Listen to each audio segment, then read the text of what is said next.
धन्यवाद. आपण आजच्या संदेशाकडे वळू. आजचा सुंदर संदेश, देवाचं वचन, आणि किती सुंदरतेने दर रविवारी देव हो की नाही आपल्या संग बोलतो. तुम्ही म्हणाल कसा, मला कसा माहीत बोलतो? हो, देवाचं वचन देव आपल्याला जो देतो. कारण दर बुधवारपासून माझी काळजी चालू होते की देव या रविवारी काय त्याची इच्छा आहे, आणि देवाची जे कृपा हो की नाही, तो फक्त आपल्याला जीवन किंवा सकाळचा प्रकाश आणि दिवसच देत नाही, तर देवाचे वचन सुद्धा आपल्याला देतो की माझी इच्छा ही आहे की तू या वचनातून माझ्या संग बोलावं. आणि म्हणून आजचा जो विषय आहे तो विषय म्हणजे देवाची इच्छा जी आहे, आणि त्याच्याविषयी आपण बोलणार आहोत. आणि ही खूप सुंदर गोष्ट आहे, आणि याच्याविषयी तुम्ही माहिती घ्या, समजून घ्या. या सगळ्या गोष्टी तुम्हाला मदत करतील. आणि म्हणून देवाची इच्छा, आणि म्हणून पहिले देवाची इच्छेच्या आधी आपण इच्छा म्हणजे काय ते समजून घेऊ. इच्छा आपल्याला कोण दिली, काय गोष्ट असते, या गोष्टी आपण समजू. तर पहिले इच्छा म्हणजे आपण कधी कधी स्वइच्छा त्याला म्हणतो, आणि याची डेफिनेशन म्हणजे याची व्याख्या आहे का. इच्छा म्हणजे काय? स्वतंत्रपणे निर्णय घेण्याची आणि कृती करण्याची क्षमता. म्हणजे स्वतंत्रपणे म्हणजे मला जे करायचं आहे ते मी करणार. आणि हे खूप महत्त्वाचं आहे, लक्षात ठेवा. कारण याच्या विरोधात, तुमच्या इच्छेविरुद्ध कुठलीही गोष्ट झाली तर कोणालाच आवडत नाही. आणि म्हणून स्वतंत्रपणे निर्णय घेण्याची आणि कृती करण्याची जी क्षमता आहे, ती जे आहे त्याला आपण काय म्हणतो, स्वइच्छा म्हणतात. आणि आपल्या प्रत्येकाच्या जीवनात कितीकही कोणाही दबावाखाली असो, शेवटी आपण काय करतो, स्वतःची जी इच्छा आहे त्याच गोष्टीने आपलं जीवन जगतो. हे तुम्हाला माहीत आहे. कारण स्वइच्छा हे फार महत्त्वाची आहे. कोणालाच असं वाटत नाही का कोणीतरी दबावानं माझ्यावर इच्छा आणली पाहिजे, कोणालाच आवडत नाही. दुसरी गोष्ट, दुसरा एखादा जर तुम्हाला काही गोष्टी सांगत असेल, तेही तेव्हाच तुम्ही करता जेव्हा त्याची इच्छा तुमच्या इच्छेला भेटते, म्हणजे तुम्हाला आवडते. बरं ठीक आहे, हे मी करते. आणि म्हणून स्वइच्छा जी आहे ते तुम्हाला समजत असेल का, हे खूप महत्त्वाची गोष्ट आहे जे तुम्हा प्रत्येकापाशी आहे. आता याच्यापेक्षा एक जी महत्त्वाची गोष्ट मी तुम्हाला सांगतो, काही जर स्वइच्छा जी आहे, ही स्वइच्छा तुम्हाला देवाने दिलेली आहे. देवाने जेव्हा मनुष्याला निर्माण केलं, देवाने फक्त त्याला श्वासच नाही टाकला, तर ही जे स्वइच्छा ज्याच्याद्वारे तुम्ही निर्णय घेता, ही इच्छा देवाने तुम्हाला दिली आहे का तुम्ही हे करू शकता. पहिले आपण बघू, स्वइच्छा म्हणजे देवाने निवड करण्याची मनुष्याला दिलेली क्षमता. स्वइच्छा म्हणजे काय आहे? देवाने मनुष्याला निवड करण्यासाठी, म्हणजे चांगल्या आणि बऱ्यापैकी, वाईट आणि चांगल्यापैकी, पापा आणि पवित्रपैकी, खरेपणाविषयी किंवा वाईटाविषयी. तर ही जे देवाने तुम्हाला एबिलिटी किंवा देवाने काय दिली आहे, तुम्हाला ही दिलेली क्षमता आहे. म्हणजे याच्या गोष्टी, हे जे गोष्ट आहे याच्याविषयी थोडा विचार करा. ही क्षमता देवाने तुम्हाला दिली का, ज्याच्यामुळे तुम्ही स्वइच्छा बजावू शकता. आणि ज्या देवाने तुम्हाला, स्वर्गातील देवाना स्वइच्छा दिली, त्याच्याच विरोधात आपण आपलं जीवन जगतो. या गोष्टी थोडं मनन करा, मी काय बोलत आहो.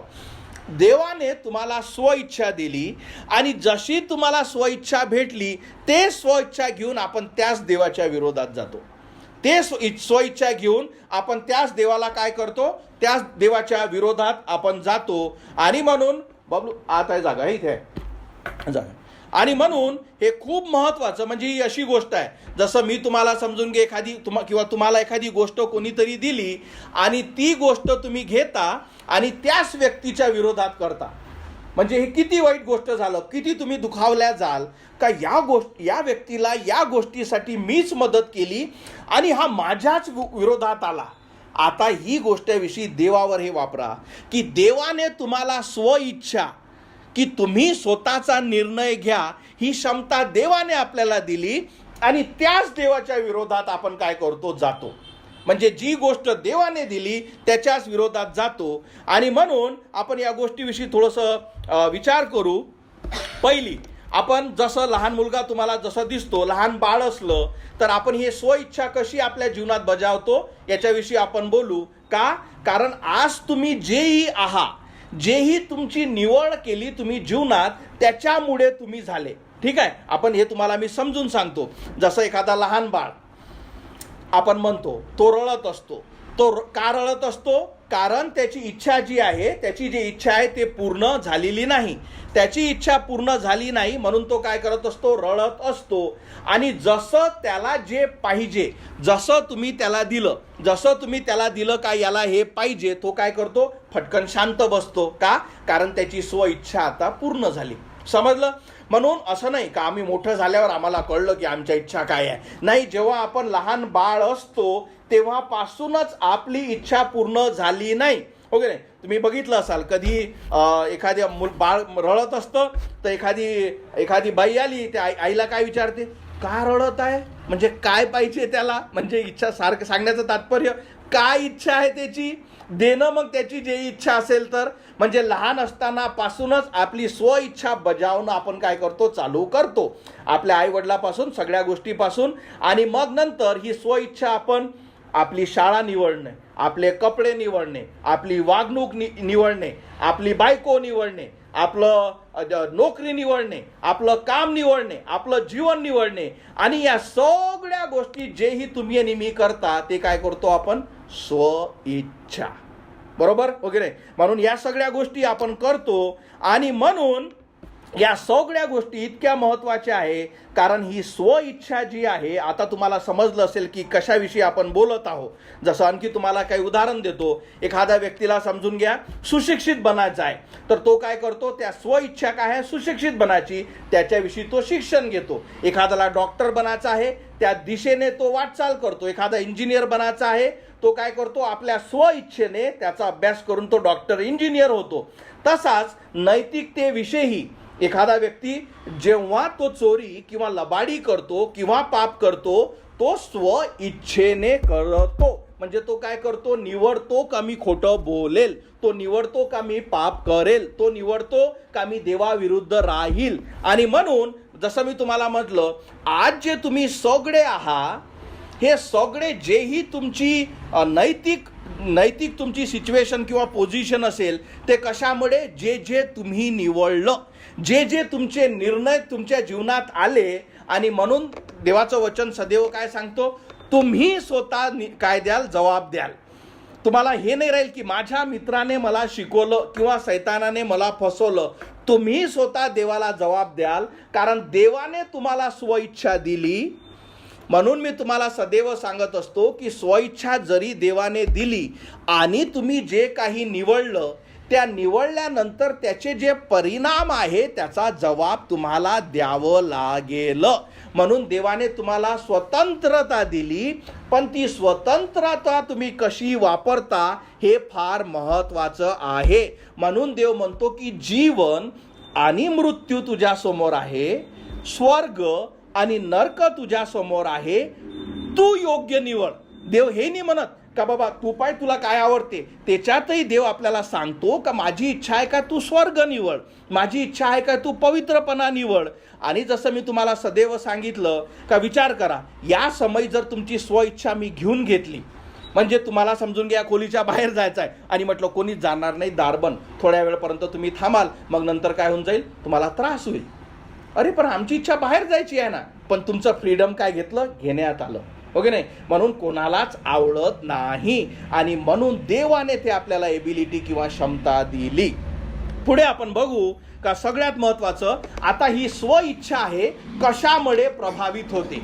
कारण प्रत्येक जण योग्य वाईट किंवा योग्य निवडतो. आपण बघणार आहोत. पहिले स्वइच्छा तुम्हाला समजली, प्रत्येकापाशी आहे. दुसरी आपल्याला समजते का हे तुमची नव्हे, नाही मेरी. आपण सदैव पण एक बघितलं का, सदैव आपण माई इच्छा आहे ना, पण तुला दिली कोण ती इच्छा का तू ते घेऊ शकतं? ओके नाही? ते देवाने. आणि म्हणून दुसरी गोष्ट आपण बघू का ते कशामुळे प्रभावित होते. तर सगळ्यात आधी आपले मित्र, जसे जसे आपण मित्र निवडतो त्याच्यामुळे प्रभावित होते. आपल्या आईवडिलांमुळेही प्रभावित होते.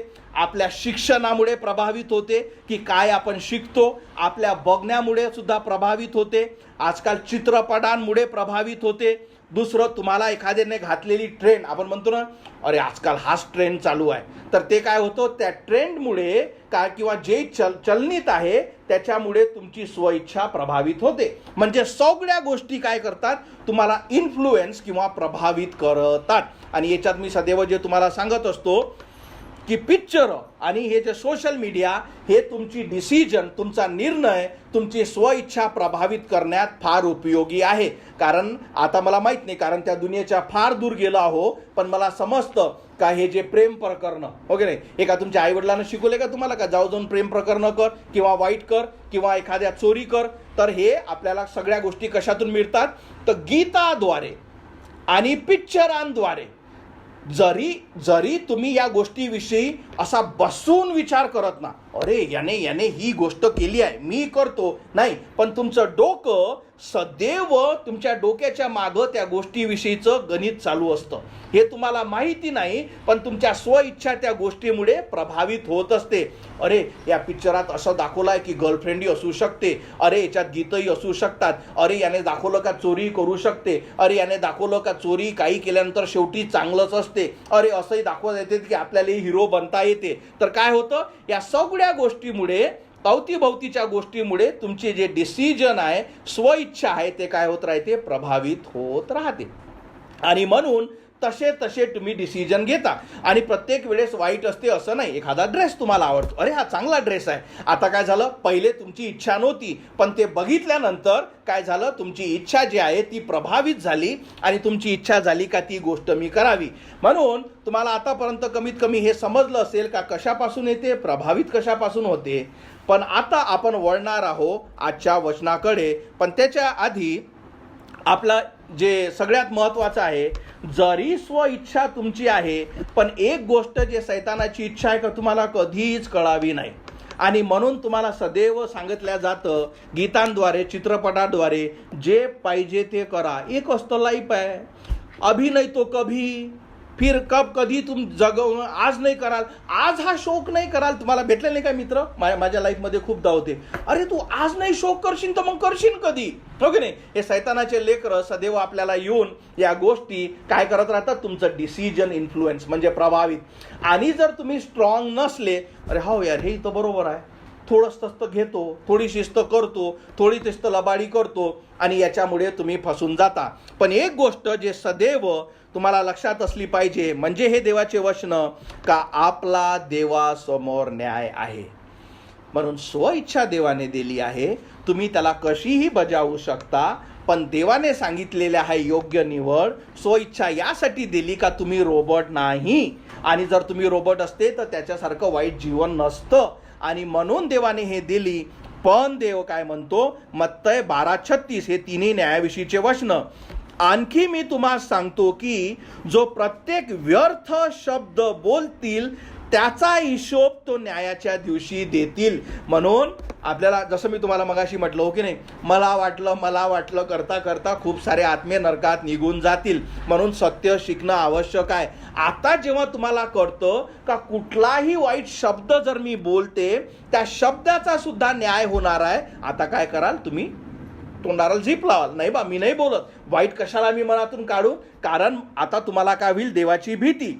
पुढे काय म्हणतो? कारण तू आपल्या बोलण्यावरून न्यायी ठरशील आणि आपल्या बोलण्यावरूनच दोषी ठरशील. न्यायी म्हणजे जर तुम्ही योग्य बोलाल तर तुमचं चांगलं होईल, आणि जर तुम्ही वाईट बोलताल तर तुम्ही दोषी ठराल.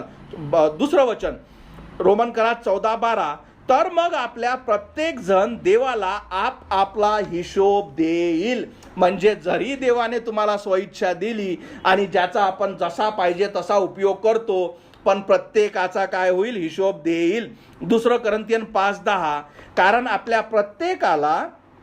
प्रत्येक जणाला ख्रिस्ताच्या न्यायासनापुढे प्रकट झाले पाहिजे, यासाठी की शरीरात केलेल्या गोष्टीबद्दल प्रत्येक मनुष्यास त्याने जे जे केले असेल त्याचे प्रतिफळ मिळावे, ते चांगले असेल की वाईट. आणि म्हणजे आपल्याला हे फार क्लिअर आहे का न्याय आहे. ही गोष्ट तुम्हाला पटत असेल नाही पटत असेल काहीच फरक पडत नाही. जे पटत नसेल याचा अर्थ तुमची स्वइच्छा आपण वाईटाकडे घेऊन जात आहे, पण न्याय करावा लागेल. आणि म्हणून हे खूप महत्त्वाचं आहे की आपल्याला हे समजणं की माझी इच्छा मला न्यायासमोर घेऊन जाईल. आता आपण आजच्या वचनाकडे वळू. आजचं जे वचन तुमच्यासाठी दिलेलं आहे हे वचन मी तुमच्यासाठी वाचतो. आणि हे वचन कोणासाठी आहे? ओके नाही, तुम्ही बसले सगळेच आहात, पण हे त्याच्यासाठी आहे ज्याला खरंच आपल्या आत्म्याविषयी, ज्याला खरंच नरकाविषयी, ज्याला खरंच स्वर्गाविषयी, ज्याला खरंच अग्नीच्या जे देवाचं जे आपल्यावर प्रकोप येणार आहे या गोष्टीपासून वाचण्यासाठी आणि खरंच आपली आत्मिक इच्छा असेल तर तुमच्यासाठी हे वचन आहे. वचन सांगतं मत्तय 7:21, मला प्रभू प्रभू म्हणणारा प्रत्येक जण स्वर्गाच्या राज्यात जाईल असेच नाही. म्हणजे इथं आपण थांबू नाही, आम्ही तर चर्चमध्ये आहोत दादा, आम्ही कशाला नरकात जाऊ, आम्ही तर येशू येशू करतो. तुमच्यासाठी वचन हो की नाही. काय म्हणतो? मला प्रभू प्रभू म्हणणारा किंवा येशू येशू म्हणणारा प्रत्येक जण स्वर्गाच्या राज्यात जाईल असेच नाही, तर माझ्या स्वर्गातील पित्याच्या इच्छेप्रमाणे जो वागतो त्याचाच प्रवेश स्वर्गाच्या राज्यात होईल. अरे मला तर वाटलं माझ्या इच्छेप्रमाणेच होईल, मला तर वाटतं माझ्या चांगल्या कार्याने होईल, मला तर वाटतं की मीच धार्मिक राहण्यानं होईल, मला तर वाटतं का मी सोशल वर्क केल्याने होईल. देव काय म्हणतो? म्हणून मी तुम्हाला सांगितलं का जर तुम्हाला तुमच्या आत्म्याविषयी जराही काळजी असेल तर देवाचं वचन सांगतं स्वर्गाच्या राज्यात देवाची इच्छा जो आपल्या जीवनात पूर्ण करतो त्याचा स्वीकार होईल. आणि इथेच काय होतं? म्हणून तुम्हाला सांगत असतो की अर्ध सत्य तुम्हाला काय करतो? खतम करतो. म्हणून की हो स्वइच्छा चांगली आहे, पण जेव्हा स्वइच्छा देव देतो त्याच्यासोबत काही जबाबदाऱ्या असतात. आणि म्हणून देवाची इच्छा आहे का देव काय म्हणतो? म्हणून आजचा जे संदेश आहे की स्वर्गातील पित्याच्या इच्छेप्रमाणे जो वागतो त्याचाच प्रवेश स्वर्गाच्या राज्यातही होईल. आणि म्हणून मी तुम्हाला सांगितलं का येशू येशू करणारे नव्हे, चर्चमध्ये बसणारे नव्हे, हे चर्च तुम्हाला स्वर्गात घेऊन जात नाही, तर तुमच्या जीवनात तुमची स्वइच्छा जी आहे ते देवाची इच्छा आपल्या जीवनात अंमलात आणण्यासाठी, त्याच्यावर विश्वास ठेवण्यासाठी, त्याला स्वीकारण्यासाठी जेव्हा तुम्ही करता तेव्हा देव म्हणतो ठीक आहे मी तुला स्वर्गात घेतो, तुमच्या स्वइच्छेमुळे नव्हे. कारण आपल्या प्रत्येकाजवळ 20-25 लोक आपण बसले आहोत, आपल्या प्रत्येकाच्या आपापल्या इच्छा आहे हो की नाही. आणि त्या इच्छा चांगल्याही असतील वाईटही असतील, पण स्वर्गात जाण्यासाठी तुमच्यातली कुणाचीच इच्छा चालणार नाही, तर देवाची इच्छा. म्हणून आता सगळ्यात मोठा प्रश्न काय निघतो? आणखी एक गोष्ट, या वचनाचं गांभीर्य शिका.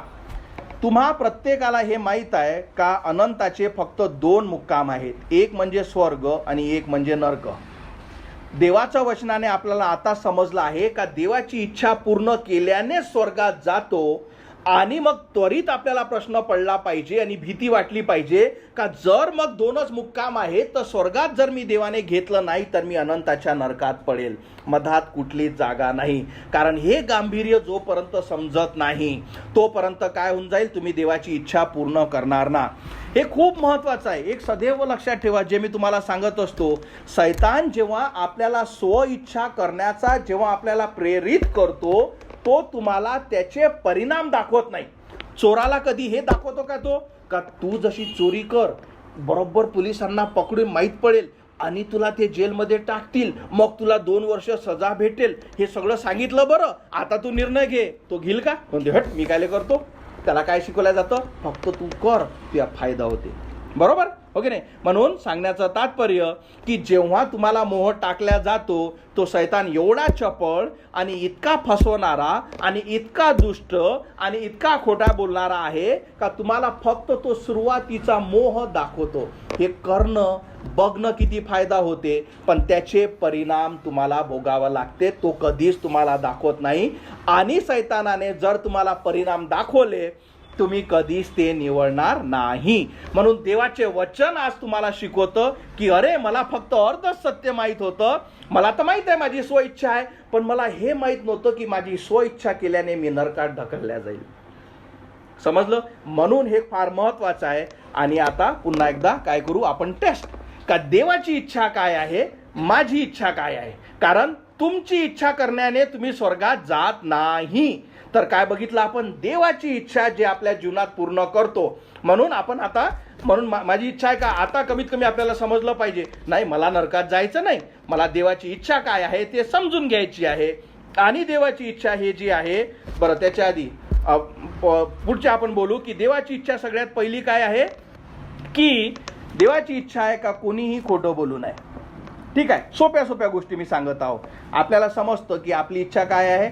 अच्छा थोडं तर बोलाच लागते ना, कधी कधी तर बोलाच लागते. म्हणून इथंच आपलं काय झालं, अरे देवाची इच्छा पूर्ण झाली नाही. देवाची इच्छा आहे का आपण चोरी करू नये, अरे पण आपला फायदा होते ना, त्याच्यामुळे आपण काय करत आहोत तर दोघा इच्छेला पॅरलली इकून चाललं आहे देवाची इच्छा, इकून चालली आहे तुमची इच्छा. देवाची इच्छा आहे का तुम्ही पवित्र जीवन जगले पाहिजे, पण आपल्याला पवित्र जीवन जगणं आवडत नाही. इथं देवाची इच्छा आहे तुम्ही खरेपणाने चालले पाहिजे, पण मला खरेपणा आवडत नाही. इथं देवाची इच्छा आहे का तुम्ही प्रार्थनेत बायबलमध्ये विश्वासात वाढले पाहिजे, इथं माझी इच्छा आहे का मला हे आवडत नाही. देवाची इच्छा आहे का तुमच्यासाठी चांगलं झालं पाहिजे, तुम्ही या देवाच्या सगळ्या वचनावर चालले पाहिजे, माझी इच्छा हे मला जमत नाही. समजलं? म्हणजे आपण काय चालू आहे, दोन रेल्वे जात आहे आणि दोघे पण आपल्याला समजलं या एक दिशेनं नाही चालल्या, देवाची चालली या दिशेने, माझी चालली उलटी. बरोबर? आणि म्हणून आपल्याला इथं समजलं पाहिजे की अरे मी फेल आहो, कारण आपण बघितलं की तुमच्या स्वतःच्या इच्छेमुळे नव्हे. आणि जोपर्यंत आपल्याला समजत नाही की माझ्या इच्छा देवाच्या विरोधात आहे, तोपर्यंत काय तुम्हाला या गोष्टीविषयीचा पश्चाताप होणार नाही. म्हणून पहिल्या टेस्टमध्ये आपल्याला समजलं की आपण फेल आहो. पण सुंदर गोष्ट काय आहे, जे मी तुम्हाला सदैव सांगत असतो, जे सगळ्यात महत्त्वाची आहे, पण त्याच्या आधी तुम्हाला या चित्रावरून आज आता तुम्हाला समजलं असेल का जर मी फेल होतो याचा अर्थ, म्हणून देवाचे वचन म्हणतं की सर्वांनी पाप केले आणि देवाच्या गौरवाला उणे पडले, आहे की नाही? आता समजलं तुम्हाला हे वचन काय म्हणतं? कारण तुम्ही स्वतःची इच्छा केली जे देवाच्या इच्छेविरुद्ध आहे. आता तुम्ही काय झालं, तुम्हाला ट्रेनचं उदाहरण दिलं, एक चालली या दिशेनं, एक चालली या दिशेनं, आणि देवाची इच्छा तुमच्या जीवनात करत ना, म्हणून सर्वांनी पाप केले आणि देवाच्या गौरवाला उणे पडले आहेत. म्हणून जे प्रथम देवाची जी इच्छा आहे ती आपल्यापासून काय झाली, दूर झाली, कारण आपण ते मानत नाही आणि याच्यामुळे आपण दुरावले गेलो. मग आता समजलं की अरे मी तर फेल आहे. आता मला समजलं अरे हे ती गोष्ट माझ्याद्वारे होत नाही, मी देवाची इच्छा माझ्या जीवनात पूर्ण करत नाही, मी तर आजपर्यंत माझ्याच इच्छेने जगली. मी तुम्हाला सांगतो, तुम्ही किती मला पटवण्याचा प्रयत्न करा, या रूममध्ये एकही व्यक्ती असा नाही जो म्हणतो की मी माझ्या इच्छेने वागत नाही. तुम्ही प्रत्येक जण आपल्या इच्छेने वागता. प्रत्येक व्यक्तीला फ्रीडम आहे आणि प्रत्येक व्यक्ती ती इच्छा बजावतो. पण तुमची जर इच्छा देवाच्या इच्छेला जुळत नाही तर देवाचं राज्य तुमच्यासाठी नाही. आणि जेव्हा आपण पहिली संधी आपली फेल झाली आणि त्याच्यामुळे आता देवाची इच्छा, हो की नाही? आता देवाची इच्छा काय आहे? पहिले आपण तुमची इच्छा शिकलो. देवाची इच्छा योहान 3:16 आपल्याला सांगतं, कारण देवाने जगावर एवढी प्रीती केली का त्याने आपला एकुलता एक पुत्र यासाठी दिला का जो कोणी त्यावर विश्वास ठेवतो, आणि इथे देवाची इच्छा आहे, त्याचा नाश होऊ नये तर त्याला सार्वकालिक जीवन मिळावे. कधी या गोष्टीविषयी विचार केला का? का देवाची इच्छा माझ्यासाठी आहे का माझा आत्मा वाचला पाहिजे? देवाची इच्छा आहे की माझे सार्वकालिक जीवन भेटलं पाहिजे? देवाची इच्छा आहे का मी पवित्र असलो पाहिजे? देवाची इच्छा आहे की मला अनंताचं जीवन भेटलं पाहिजे? देवाची इच्छा आहे का माझ्या पापाची क्षमा झाली पाहिजे? माझी इच्छा काय आहे? मला याच्यातलं काहीच नाही पाहिजे. याच्यातून तुम्हाला कळतं की मनुष्य किती कठोर आहे. म्हणजे जो देव जो आपल्यासाठी नम्र झाला, त्याची इच्छा आहे का तुमचा स्वतःचा आत्मा त्याचा नाश होऊ नये? आपली इच्छा काय आहे? नाही, मला या गोष्टी आवडत नाही, मला जसं पाहिजे मी तसं जगतो. आणि याच्यातून देवाची कृपा आपल्याला कळते. आणि म्हणून हे जे पुढचे वचन देव काय म्हणतो, हे सुंदर वचन, तो त्याच्यापासून नाही, पुढचं वचन 2 कोरिंथियन 5:21, कारण जो पाप जाणत नव्हता त्यास त्याने आपल्यासाठी पाप केले, म्हणजे आपण त्याच्या ठाई देवाचे नीतिमत्व असे असावे. म्हणजे सांगण्याचं तात्पर्य, कारण आपण पापी आहो, कारण आपण देवाची इच्छा करत नाही, म्हणून देवाच्या पुत्राला पाप करण्यात आलं. रोमकरासपत्र 5:8, पण आपण पापी असतानाच ख्रिस्त आपल्यासाठी मरण पावला, या देव त्याची आपल्यावरची प्रीती प्रस्थापित करतो. म्हणजे तुम्ही पापी असताना, म्हणजे विचार करा हे किती सुंदर आहे का 2025, आज जो 25 सप्टेंबर जी आपली तारीख आहे, ऑगस्टची जी तारीख आहे, आपण असताना आपल्यासाठी 2000 वर्षाआधी देवाचा पुत्र पाप झाला. त्याने आपल्यासाठी सगळ्या गोष्टी केल्या, कारण त्यांना समजतं का हे लोक आपलीच इच्छा करतील आणि यांचा नाश न होय यासाठी देवाने आपला पुत्र दिला. एक सुंदर गोष्ट मी तुम्हाला सांगतो, आणि हा फोटो तुम्ही बघा. या पहिली गोष्ट जसं मी तुम्हाला सांगतो, हा येशू ख्रिस्ताचा फोटो नाही, तर एका व्यक्तीने काढलेलं चित्र. आता हे चित्र एका प्रसंगाचं आहे. जे प्रसंग काय आहे ते तुम्हाला मी सांगतो. तर येशू ख्रिस्त जेव्हा क्रुसावर जात होता, तर ह्या सगळ्या गोष्टी शिका. तर तुमचे आणि माझे जे पाप आहेत ते सगळ्या याच्यावर लादण्यात आले. म्हणजे तुमच्या पापाची जे शिक्षा आहे ते देवाच्या पुत्राने स्वतःवर घेतली. म्हणून जे वचन आपण बघितलं का जो पवित्र होता आमच्यासाठी पाप झाला. याचा अर्थ काय? तुम्ही जन्मापासून तर आजच्या दिवसापासून मरेपर्यंत जितकेही तुम्ही पाप करता त्या सगळ्यांची शिक्षा येशू ख्रिस्तावर टाकण्यात आली. आता हे होण्याच्या आधी येशू ख्रिस्ताची सुद्धा स्वतःची इच्छा होती. आता याच्यामुळे तरी सुद्धा आपण नम्र होलं पाहिजे. देवाची इच्छा काय होती? तर देवाची इच्छा आपण बघू तर हे लूक 22:41 मध्ये म्हणतं, तो त्याच्यापासून दगडाच्या टपक्या इतका दूर गेल्यानंतर त्याने गुडघे टेकले आणि अशी प्रार्थना केली. तर आपण हे प्रार्थना देवाची बघू. पित्या, म्हणजे आपल्या पित्याला तो प्रार्थना करत आहे, जर तुझी इच्छा असेल तर हा प्याला माझ्यापासून दूर कर, तरी माझ्या इच्छेप्रमाणे नाही तर तुझ्या इच्छेप्रमाणे होऊ दे. सांगण्याचं तात्पर्य, देव पवित्र देव, आणि जेव्हा या खोलीतल्या प्रत्येक व्यक्तीचे पाप त्याच्यावर टाकण्यात आले, कारण हा पवित्र होता, तर तो पित्याला विनंती करत आहे. तो त्या प्रसंगाचं हे चित्र आहे का तो म्हणतो की जर तुझी इच्छा असेल तर हे पाप फार वाईट आहे, हे माझ्यापासून दूर घेऊन जा. हे काय झाली? येशू ख्रिस्ताची इच्छा. पण त्याने काय केलं? माझी इच्छा नव्हे तर तुझी इच्छा होऊ दे. एक गोष्टीचा विचार करा, जर तुमचे पाप येशू ख्रिस्ताने घेतले नसते तर तुम्हाला आणि मला कधीच तारण नसतं. कधीच तुम्हाला आणि मला सर्वकालिक जीवनाची संधी नसती. आज कमीत कमी आपल्यापाशी संधी आहे. मला ह्या गोष्टीविषयी खूप म्हणजे हे विचार करत होतो. हे जे चित्र आहे, पहिले याच्याविषयी मला माहीत नव्हतं. हे खूप साऱ्या घरी आहे, खूप सारे लोक लावतात. मी बघतो खूप. पण हे चित्र लावत असताना याला ढोंगीपणा म्हणतात. ढोंगीपणा म्हणजे कसा मी तुम्हाला सांगतो. या चित्राचं महत्त्व मी तुम्हाला सांगितलं का येशू ख्रिस्त इथे सांगत आहे का माझी इच्छा नव्हे तर देवाची इच्छा होऊ दे. आणि हा फोटो आपण तिथे लावत असताना इथे आपण पाप करून आलो. आपलं जीवन आपण वाईटामध्ये जगून आलो. म्हणजे देवाची इच्छा आपल्या डोळ्यासमोर आहे, पण आपलं जीवन स्वइच्छा जगणं आहे. याच्यासारखा ढोंगीपणा कुठलाच नव्हे. म्हणून जसं मी तुम्हाला सांगितलं, हा येशू ख्रिस्त नव्हे, कारण देवाला कोणीच बघितलं नाही. म्हणून कुठल्या प्रतिमेत आणि कुठल्याच फोटोत किंवा कुठल्याच मूर्तीत देवाला शोधू नका. देवाला जर बघायचं आहे त्याच्या वचनातून बघा, आणि बघा तुम्हाला त्याची प्रतिरूपा दिसते. देवाचे वचन तुमच्या संग बोलतो आणि तुम्हाला कुठल्याच गोष्टीची, प्रतिमेची, फोटोची गरज पडणार नाही. पण पुढे आपण जे बघितलं आहे हे सगळ्यात महत्त्वाचं, हो की नाही?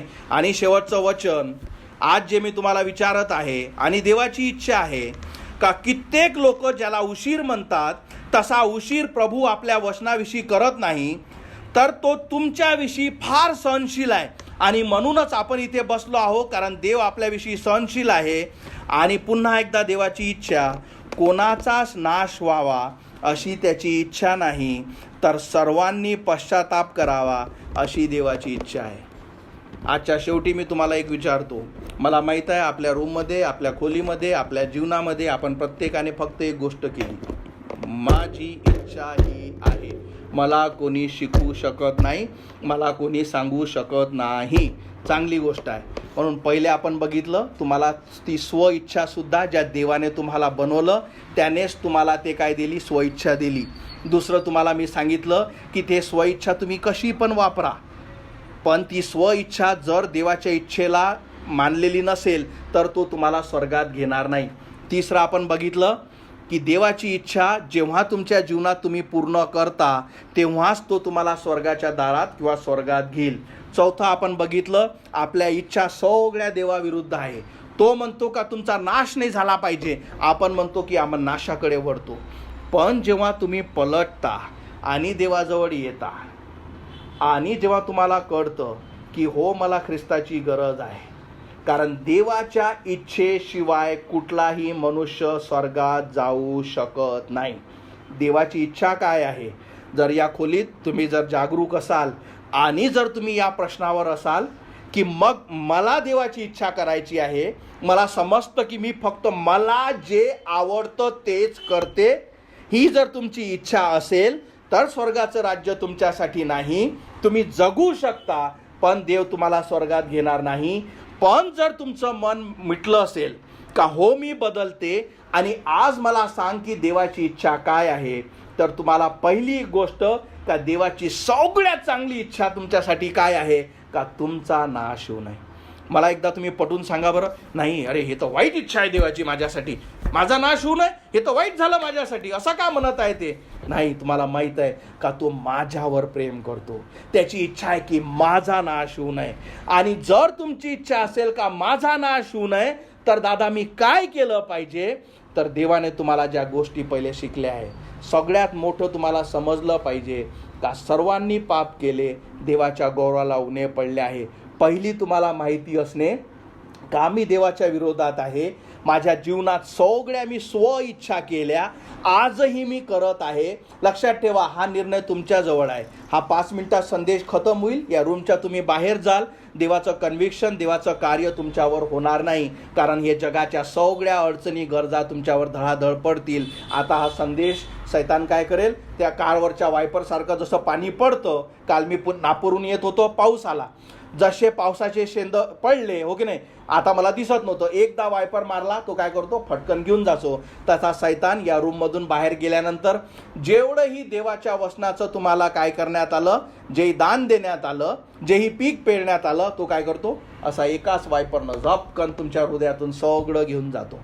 पण जर तुम्ही जागरूक असाल आणि देवाच्या वचनाकडे कन्व्हिक्शन असाल आणि तुम्हाला समजत होत असेल की हो मी माझीच इच्छा, मला जे पाहिजे तेच मी करते, कितीकही तू समजून सांग, कितीकही येशू ख्रिस्ताची इच्छा असेल का माझा नाश झाला नाही पाहिजे, पण मी माझीच इच्छा करत आहे. आणि जर तुमची इच्छा असेल का नाही मी वळते, नाही मी पलटते आणि देवाची इच्छा काय आहे माझ्यासाठी सांग, जर तुम्ही ते असाल तर देवाची इच्छा हे आहे पहिली का तुमचा नाश होऊ नये, कारण देव तुमच्यावर प्रेम करतो. तिसरी देवाची इच्छा आहे का तुम्ही हे समजा, काय बघितलं आपण या वचनाद्वारे का कोणाचाच नाश व्हावा अशी त्याची इच्छा नाही, तर सर्वांनी पश्चाताप करावा अशी तिची इच्छा आहे. पश्चाताप करावा म्हणजे काय की देवाकडे पलटावे. त्याचा अर्थ काय का हे समजणे की हो येशू मी पापी आहे, जे तुझे वचन सांगतं हे मला समजतं आणि पापाची शिक्षा अनंतकाळचा मृत्यू आहे. मी विश्वास ठेवतो येशू का मी तुझ्यासमोर दोषी आहे, मी विश्वास ठेवतो स्वर्गातील देवासमोर मी दोषी आहे, माझं जीवन बदललं पाहिजे, मला तू वाचव. आणि तुम्ही जेव्हा विश्वास ठेवता की देवाचा पुत्र माझ्यासाठी मारण्यात आला, तो माझ्यासाठी गाळण्यात आला, हा पाप्याचा जो प्याला, जो आपण ज्याच्याविषयी जो चित्र ऐकला, त्या चित्रातले जे पाप होते ते माझे होते, ते येशू ख्रिस्तावर टाकण्यात आले. आणि जसे तुम्ही त्याला हाक मारता येशू माझी क्षमा कर, मला माझ्या पापापासून नरकापासून तू वाचव, आजपर्यंत फक्त माझी इच्छा मी करत आली. आणखी एक सुंदर गोष्ट कशी टेस्ट करावी का मी माझी इच्छा करत आहे की देवाची. जर तुम्ही तुमची इच्छा करत आहात, तुमच्यापाशी या जागेवर आज जेव्हा तुम्ही बसले आहे तुमच्यापाशी शांती नाही, तुमच्यापाशी भीती आहे, तुमच्यापाशी तुम्ही मेले तर कुठं जाल याची काहीच शाश्वती नाही, तुमच्यापाशी काहीच आशा नाही, तुमच्यामध्ये प्रेम नाही, या सगळ्या गोष्टी कारण देवापासून येतात. आणि हे जर तुम्ही असाल तर मी तुम्हाला तुमच्या तोंडावर सांगतो तुम्ही तुमची इच्छा करत आहात. पण जेव्हा तुम्ही पलटतान म्हणतो नाही देवाची इच्छा मला करायची आहे, आणि जसे तुम्ही त्याला हाक मारता की येशू माझी क्षमा कर, मी विश्वास ठेवतो तू देव आहे, तू देवाचा पुत्र आहे, माझ्या पापाची शिक्षा तू घेतली, माझा आत्मा वाचो, मला नरकात जायचं नाही. जशी तुम्ही देवाची इच्छा ज्या समय निर्णय घेता, कारण जो हृदयाने ग्रहण करतो मुखाने कबूल करतो तो वाचवल्या जाईल, जसे तुम्ही त्याला हाक मारता काय होतं, तुमची इच्छा तुम्ही सोडली, देवाची इच्छा आपल्या जीवनात पूर्ण केली, आणि जसं तुम्ही देवाला स्वीकारलं काय झालं, तो स्वर्गातून ती शांती तुमच्याजवळ टाकतो. का? कारण तुम्ही देवाची इच्छा पूर्ण केली. जो स्वर्गातील पित्याची इच्छा आपल्या जीवनात पूर्ण करेल त्याला स्वर्गाचं राज्य मिळेल. प्लस तुम्हाला समजतं की मला ती शांती मिळाली, तुम्हाला समजतं माझ्या पापाची क्षमा झाली, तुम्हाला समजतं की मला अनंताचं जीवन मिळालं. तुम्ही सोप्या शब्दात काय होता ते खरं स्वातंत्र्य जे स्वइच्छा दिल्यावर तुम्हाला मिळालं असलं पाहिजे ते ख्रिस्तामुळे तुम्हाला मिळतं. तुम्हाला समजतं की हे स्वइच्छा किती सुंदर आहे, पण कधी? जेव्हा त्याच्यात येशू आहे. आतापर्यंत आपण काय केलं? स्वइच्छा आणि मी, तो स्व शब्द तुम्हाला डुबून घेऊन गेला. पण जेव्हा तुम्हाला समजतं माझी इच्छा पण देव, त्या स्वइच्छेमध्ये जेव्हा येशू आहे, तुमचं जीवन तो बदलतो. देव तुम्हाला आशीर्वादित करू. आपण प्रार्थना करू, डोळे बंद करू, आपल्या मनाखाली घालू. जसं मी तुम्हाला सांगितलं की कसं मला कळेल की मी कोणाची इच्छा करत आहे. आज तुमच्या मनात जर शांती नसेल, तुम्हाला या गोष्टीविषयी शाश्वती नसेल की जर आज मला मरण आलं तर मी कुठं जाईल, जर तुमच्या मनात भीती असेल आणि आपल्या अनंताच्या जीवनाविषयी तुम्हाला जर शाश्वती नसेल, याचा अर्थ की फक्त तुम्ही प्रभू प्रभू करत आहात, तुम्ही फक्त येशू येशू करत आहात. आणि आपण वचन ऐकलं की प्रभू प्रभू करणारे स्वर्गाच्या राज्यात जाणार नाही, पण जे त्याच्या पित्याची इच्छा करतील. आणि इच्छा काय आहे देवाची? का कोणाचाच नाश होऊ नये. आणि तो नाश, त्या नाशापासून कसे वाचू शकू? जेव्हा आपल्याला कळतं की मी पापी आहे, जेव्हा आपल्याला कळतं माझ्या पापाची शिक्षा मरण आहे, जेव्हा आपल्याला कळतं की माझे पाप मला अनंताच्या नरकात घेऊन जातील.